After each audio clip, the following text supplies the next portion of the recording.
sábado, mas a insegurança não me deixa fazer isso. Eu só prego quarta e domingo, né? Devido à minha situação, da minha saúde, eu fico inseguro, né?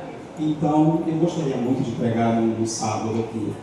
Mas quando eu fizer isso no sábado aqui, irmãos, vocês vão entender que isso é o Espírito Santo que vai estar falando, e vocês vão entender que é um milagre que vai estar acontecendo nessa igreja. Amém? Então, isso vai acontecer. Afinal de contas, eu sou um ancião. O ancião não pode deixar de pregar no sábado. Minha patrão. E meu patrão está me preparando aí para assumir aí a igreja aí futuramente, né? Ele está dizendo aí que eu vou assumir a igreja em breve, né? Não sei se é verdade, né? Não sei se eu vou ter condições para isso, né?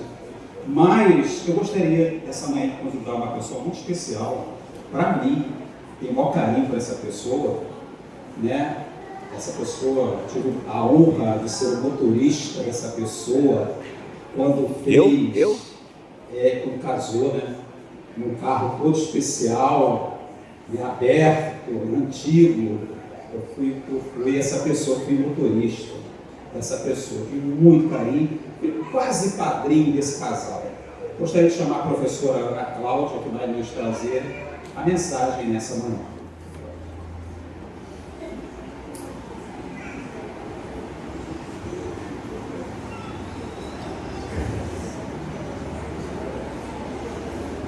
Feliz sábado. Feliz sábado. Alegrei-me quando me disseram, vamos à casa do Senhor. Eu estou muito feliz por estar aqui hoje, me sinto muito honrada, porque eu tenho certeza que o convite não veio apenas do meu amigo Pedro, mas veio de Deus. E quero dizer aos irmãos, aos queridos amigos que nos visitam nesta manhã, sejam bem-vindos. Essa casa é a casa de Deus, então é a sua casa. Sintam bem aqui e que o Senhor possa falar nesta manhã aquilo que o nosso coração precisa ouvir. E quero dizer ao Pedro que nos dias de quarta e domingo, os cultos aqui é na mesma igreja. E os irmãos que estão aqui hoje são os mesmos irmãos que vêm aos domingos e às quartas. Não tem por que ficar envergonhado ou inseguro. Até porque, humanamente falando, eu, Ana Cláudia, não estaria aqui falando, eu sou tímida. Mas quem fala através de nós é o Espírito Santo do nosso Deus. E eu quero convidar aqui a amada igreja, os meus queridos irmãos, né, a mais uma vez falarmos com o nosso Deus, para que Ele possa me usar, para que eu não venha falar de mim mesmo nenhuma palavra sequer, a não ser aquilo que o Espírito Santo deseja que eu faça. Querido e amado Pai, louvado seja, Senhor, o teu santo nome. Muito obrigado, Paizinho querido, por este privilégio de estar aqui, Senhor Deus, para falar da tua palavra. Mas eu quero te pedir, Senhor, que eu não fale de mim mesma, mas que o teu santo e bom Espírito me use nesta manhã para falar a mensagem que fortalecerá a minha fé e a dos meus irmãos. Perdoa, Senhor, onde eu tenho falhado, de maneira que o Senhor possa me usar. Abençoe a tua amada igreja. Sonda aqui cada coração, Senhor, e atende as tuas muitas maravilhas a cada necessidade que houver. Eu te peço essas bênçãos e agradeço. Em nome do Senhor Jesus. Amém. Bom, antes de abrirmos a palavra de Deus, eu quero trazer uma pequena retrospectiva sobre os planos do nosso Pai, o nosso bondoso Deus. Tudo que Deus faz é bom. Tudo que Deus diz é bom. E tudo que Deus fala, irmãos, acontece. Bom, Deus planejou um lindo planeta. Deus fez. Deus planejou a primeira família, Deus colocou no planeta. E infelizmente nós sabemos que em algum momento, né, desse planeta feliz, o pecado entrou e trouxe ali muita tristeza. Mas o nosso Deus é um Deus bondoso, é um Deus misericordioso. E Ele então disse que não ficaria dessa forma. Deus prometeu um bebê, um Salvador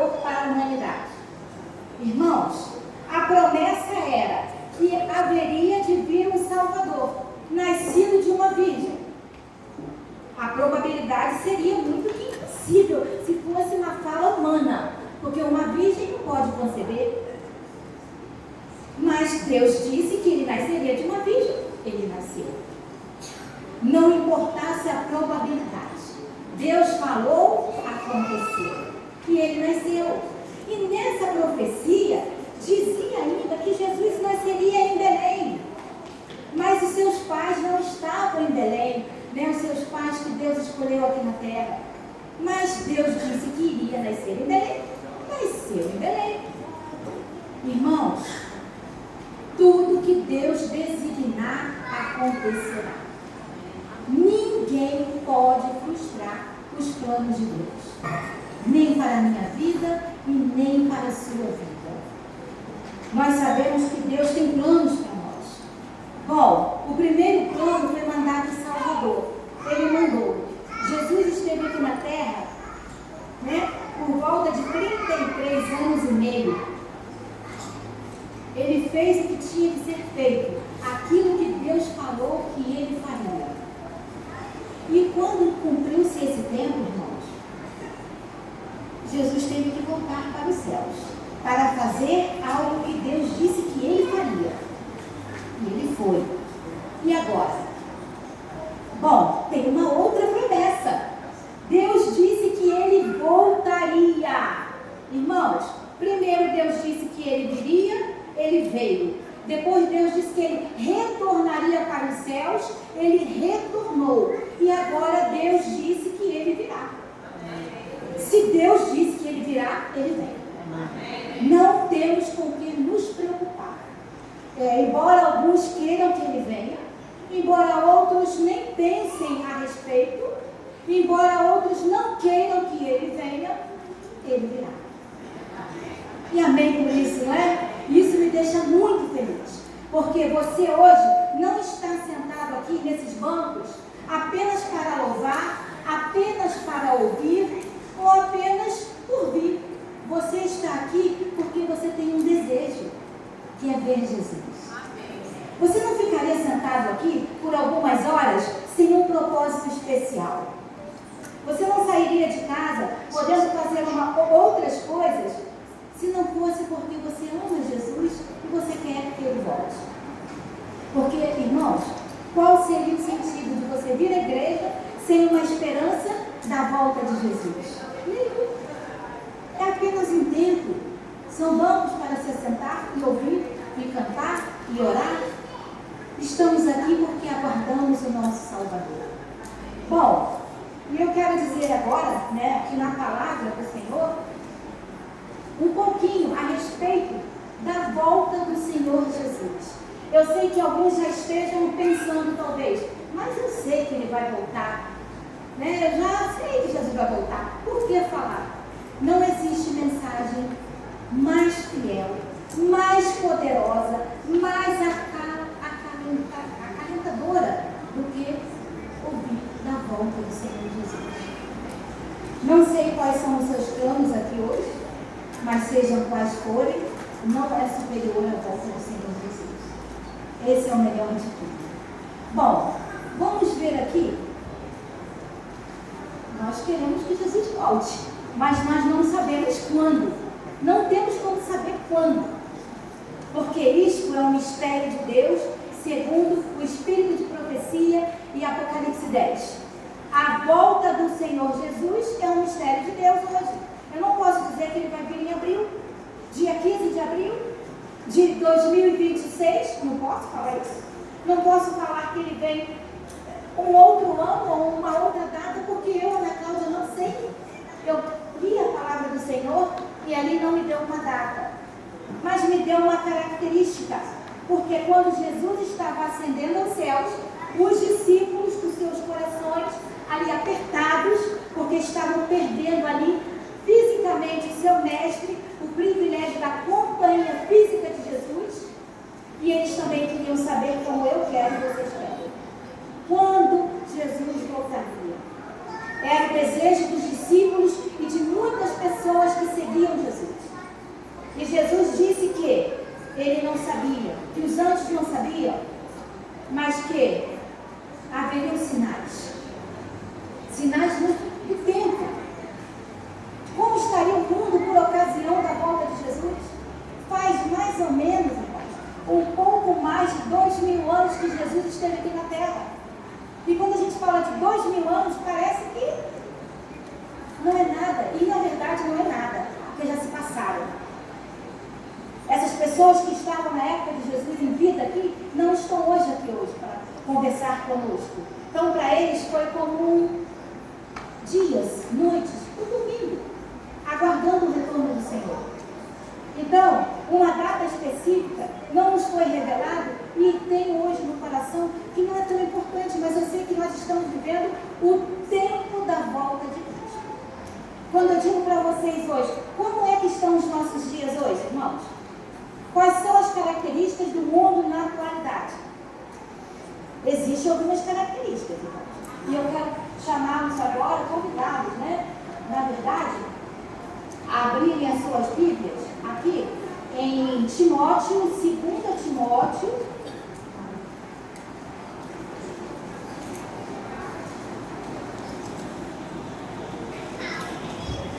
capítulo 3, vou ler aqui o versículo de 1 até o 5, né? Aqui do 1º ao 5º,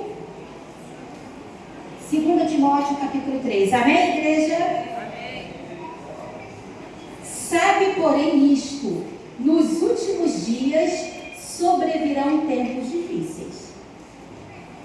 Pois os homens seriam egoístas, avarentos, jactanciosos, arrogantes, blasfemadores, desobedientes aos pais, ingratos, irreverentes, desafeiçoados, implacáveis, caluniadores, sem domínio de si, cruéis, inimigos do bem, traidores, atrevidos, enfatuados, mais amigos dos prazeres que amigos de Deus.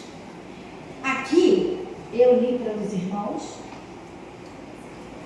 Timóteo falando de algumas características e talvez alguns pensem, bom, mas na época de Timóteo tinham pessoas com esse tipo de caráter.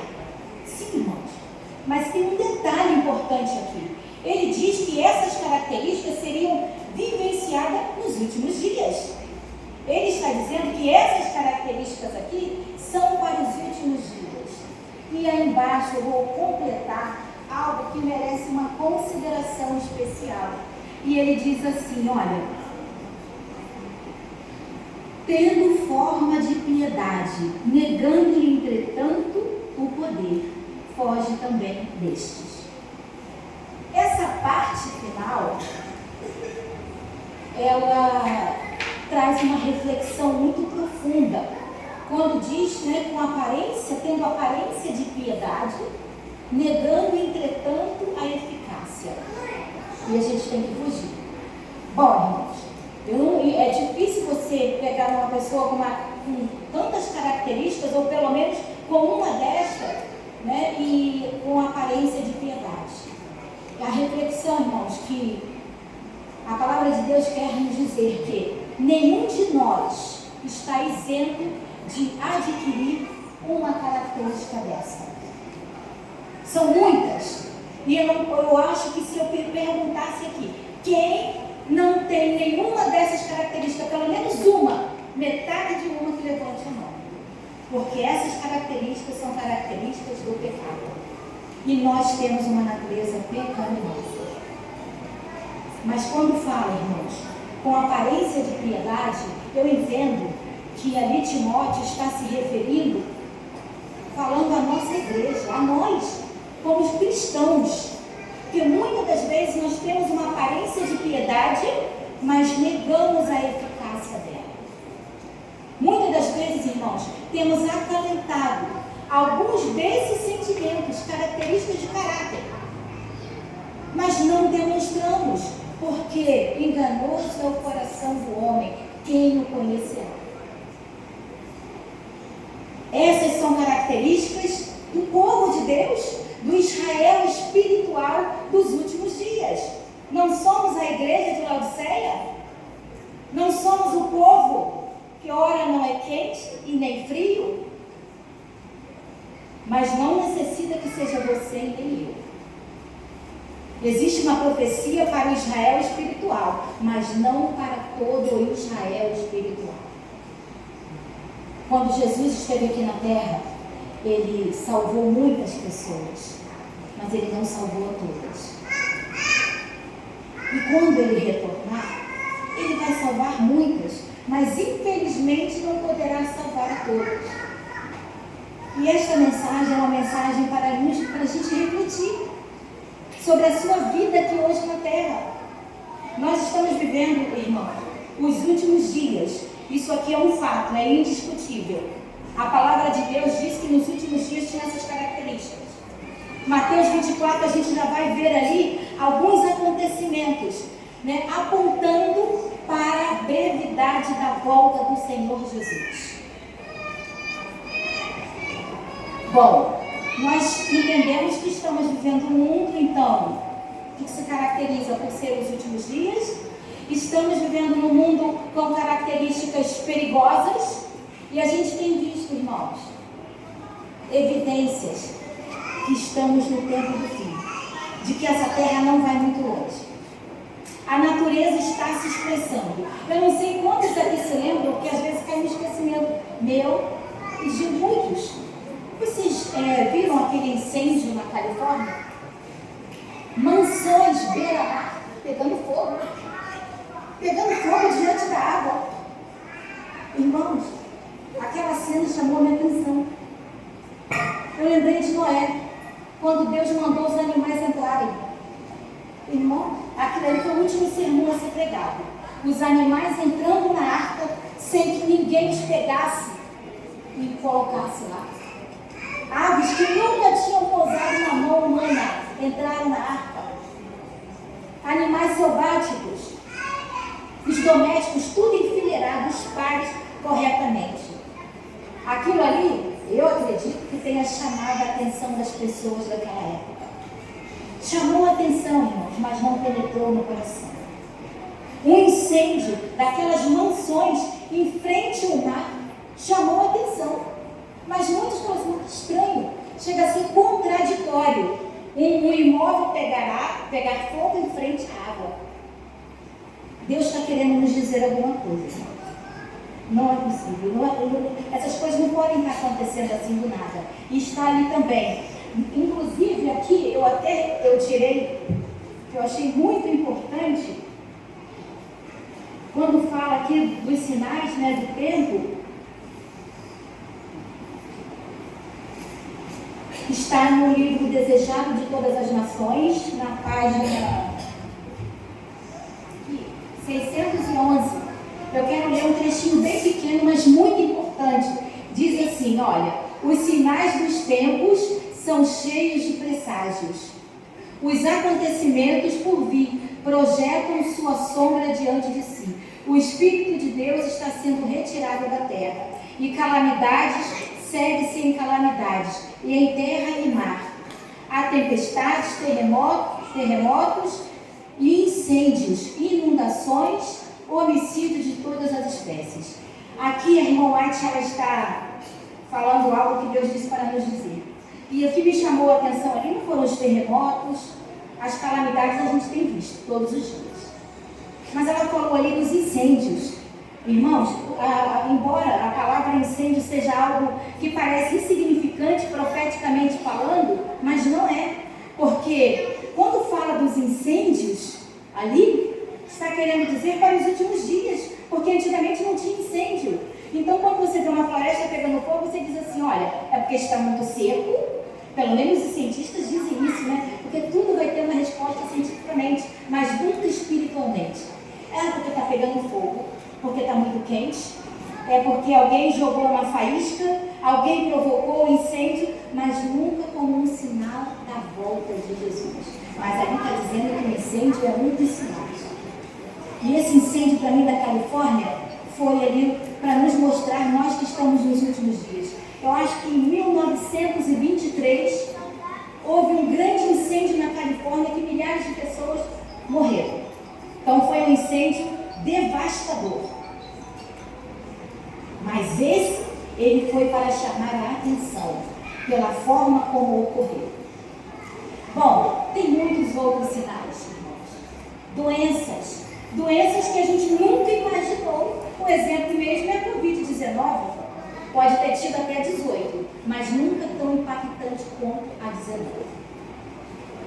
A 19 trouxe um impacto muito grande para a sociedade, para cada família, de várias formas. E muitas outras doenças que estão por aí, que às vezes a gente nem sabe ainda, mas que estão a caminho, porque esse mundo é ladeira abaixo. Mas nós que esperamos o nosso Senhor Jesus, é assim. Sabe, irmãos, uma outra coisa importante, eu não posso deixar de ressaltar. Muitas das vezes nós estamos tão absorvidos, e eu falo por mim, tão absorvidos com as coisas desse mundo, que às vezes a gente passa semanas sem olhar para o céu. E às vezes só olhamos para ver se vai chover. Mas a gente não olha para o céu imaginando o céu aberto. Jesus saindo ao nosso encontro em milhares e milhares de anjos. A gente olha para ver se está... Olha, hoje realmente o céu está azul, ou então está nublado, vai chover, mas a gente não olha com vontade de estar nele. Sabe o que significa isso, irmão? Porque o nosso coração está aqui. Não estou dizendo que não temos que ter planos aqui nessa terra. A gente está vivendo aqui, então a gente tem que projetar algumas coisas sim, realizar algumas coisas também. Mas o nosso principal objetivo tem que ser o céu. Sabe por quê? Se você chegar aos 100 anos de idade, você não vai conseguir desfrutar de muita coisa que você construiu, não. Porque uma pessoa com 100 anos, ela não consegue correr. Com 100 anos, ela não consegue dar um mergulho. Andar de bicicleta, talvez alguns, não sei, eu acho que não, né? Vamos dizer que vou até ser mais, com 120 anos não ando de bicicleta. Então vai ficar muito limitado se chegar a 120 anos. Porque a palavra de Deus diz que após de tudo, os anos de vida do homem seria 120 anos. Mas hoje a gente nem vê pessoas com 120 anos por aí. Mas ainda que você vivesse 120 anos em pleno vigor, para os meninos aí, as meninas que gostam de jogar bola, que gostam de correr, praticar esporte, passear, aproveitar a vida que o mundo oferece, ainda assim não valeria a pena, porque 120 anos faz isso, ó, voa, e acabou, não tem mais esperança. Mas o que Deus tem para nós é a eternidade. E a gente tem que lembrar de todos os dias dessa eternidade, para se preparar para ela. E aqui, em Mateus 24, eu quero convidar os irmãos agora. Mateus 24.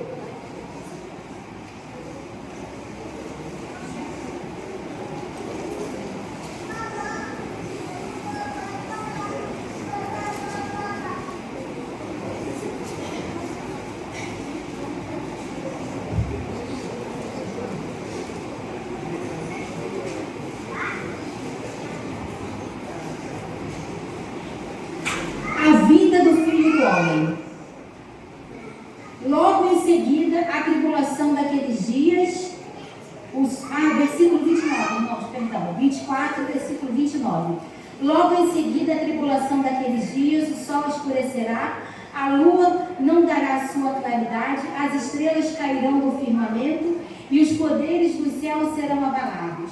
Então aparecerá no céu o Filho do Homem, e todos os povos da terra se lamentarão e verão o Filho do Homem vindo sobre as nuvens do céu, com poder e muita glória. Bom, aqui, muitos já leram, se não todos, esses versículos. Mas talvez nem todos tenham pesquisado se o que está escrito ali já ocorreu ou ainda vai ocorrer. Porque são sinais que o próprio Senhor está dizendo da sua vinda. E eu fiz aqui uma pesquisa, e é muito rápido, eu vou passar para vocês, para dizer que aconteceu. Isso aqui é uma profecia mostrando a volta do Senhor Jesus. Eu anotei aqui, que é muita informação, né, para o meu computador aqui humano. Bom, primeiro, a cidade de Jerusalém, Jesus disse que fez uma profecia contra ela, né, que ela seria destruída. Então começou a ser sitiada no ano 66. No ano 70, ela foi destruída, muitas vidas abençoadas, e aí foram os 1260 anos, 1260 dias, que foram abreviados e foi cumprido aquilo que o Senhor falou. Mas o sofrimento foi grande e foi cessado aí, né, através de, como se diz aí hoje, eu diria, uma anistia, né, como se fosse uma anistia para tirar o povo do cativeiro. E 19 de maio de 1780, às 10 horas da manhã, começou a escurecer tudo. E não foi um eclipse.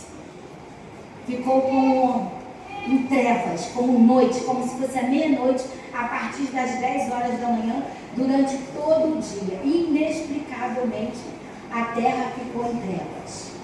Isso já ocorreu, está escrito ali em Mateus 24. E 53 anos depois, né, em 1833, a queda das estrelas aconteceu por volta da meia-noite. O céu ficou iluminado, algo inexplicável, mas que a palavra de Deus sinalizou o que iria ocorrer. Então nós vimos aqui que Jesus colocou alguns sinais. E aqui, irmãos, tem algo muito importante. Versículo 36. Mas a respeito daquele dia e hora ninguém sabe, nem os anjos do céu e nem o Filho, senão o Pai. Pois assim como foi nos dias de Noé, também será a vinda do Filho do Homem. Porquanto assim como nos dias anteriores ao dilúvio, comiam, bebiam, casavam-se, davam-se em casamento, até o dia em que Noé entrou na arca e não o perceberam. Senão quando veio o dilúvio, levou a todos. Assim será também a vinda do Filho do Homem. Bom, nesses versículos aqui, há algo para considerar. Nós não sabemos o dia, não sabemos a hora, mas nós temos um tempo previsto, irmãos. Porque nós não estamos às cegas. O Senhor não nos deixou às cegas. Existe primeiro a promessa, então Ele virá. E agora a gente tem aí Timóteo falando que estamos vivendo os últimos dias. Nós estamos no fim do tempo. E agora, ele diz ali que será como nos dias de Noé. Não pense para você que o dia da volta do Senhor Jesus vai ser um dia diferente. Não sei se vai ser de domingo ou sábado, eu não sei qual dia que vai ser. Mas ele diz que será um dia comum, um dia normal, em que muitos estão trabalhando, né? Casando, fazendo festa, cuidando dos seus afazeres diários. Noé pregou 120 anos e ele disse para Deus está nos dizendo que será como no dia de Noé. Noé pregou 120 anos, os animais entraram na arca, eles viram, mas não deram importância, até o dia que Deus falou: Noé, pega a sua família e entra. E aí Deus trancou a arca. E aí eles não perceberam nem a entrada de Noé na arca. Porque a palavra de Deus diz assim: e não o perceberam. Essa palavra não o perceberam, irmãos, para mim é uma das palavras mais importantes desse capítulo. Porque a não percepção pode nos causar a eternidade, a perda dela. Porque ali diz que eles não perceberam quando Noé entrou na arca. E o entrar na arca ali, o entrar na arca simbolizava para aquele momento a salvação. A salvação daquela morte de afogamento. E não perceberam, e continuaram vivendo, a não ser quando veio o dilúvio e os levou a todos. Estamos pertinho de Jesus voltar. Não podemos ficar desapercebidos. E eu quero fazer agora um paralelo. Eu sei que estou ali em cima do horário, estou até falando um pouco rápido, mas eu não posso deixar de dizer. Existe uma parábola muito conhecida dos irmãos. Logo a seguir. É a parábola das 10 virgens. Quem são as 10 virgens, irmãos, da parábola? Somos nós. Nós, todos aqui. Ninguém está de fora. Nem os amigos visitantes que estão aqui, porque também querem estar. A parábola das 10 virgens, as 10 virgens somos nós. Só que das 10 virgens, tem 5 dessas e 5 prudentes. As 10 querem ver Jesus voltar. Não só as prudentes queriam ver. As 10 estavam ali querendo ter um encontro com o noivo. O encontro com o noivo era a salvação. Então as 10 queriam. mas nem todas estavam preparadas. Irmãos, todos nós aqui queremos ver Jesus voltar. Mas será que todos nós estamos preparados? Meu apelo para esta manhã, vindo de Deus, para mim, é que a gente precisa se preparar. Eu não conheço o coração de ninguém, não conheço nem o meu. Mas cabe a cada um de nós, em oração, falar com o nosso Deus, pedir a Ele ajuda para que possa nos ajudar a nos prepararmos para esse grande dia. Aqui em Apocalipse 22, para finalizar, diz assim: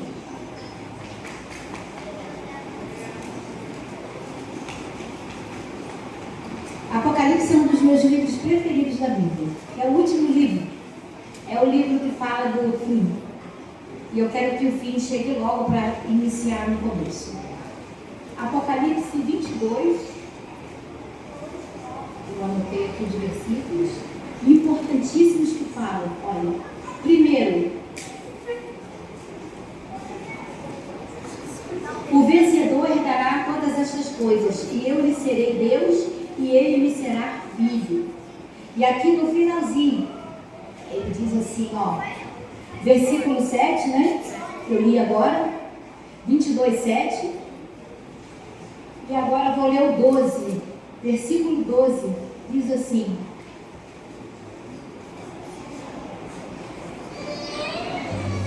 eu li 21, 7, irmãos. Eu agora vou ler agora que é o 22, versículo 7. Eis que venho sem demora. Bem-aventurado aquele que guarda as palavras da profecia deste livro. Versículo 2, 12. Eis que venho sem demora, e comigo está o galardão, que tenho para retribuir a cada um segundo as suas obras. Versículo 20. Aquele que dá testemunho dessas coisas diz: certamente venho sem demora. Amém. Vem, Senhor Jesus. Essas palavras, irmãos, não foram ditas pelo apóstolo João. Como está escrito em primeira pessoa: certamente venho, quem é que virá? Jesus. 3 versículos seguidos, no mesmo capítulo, dizendo que ele vem sem demora. Irmãos, ele deixou evidências na sua vida, e nós estamos diante delas. Não vai demorar para Jesus voltar, mas a gente tem que estar preparado. Você não vai a qualquer lugar sem estar preparado, a não ser que seja uma emergência eventual. Quando você vai a uma festa, você se prepara, né? Quando você vai, principalmente a um casamento, você se prepara.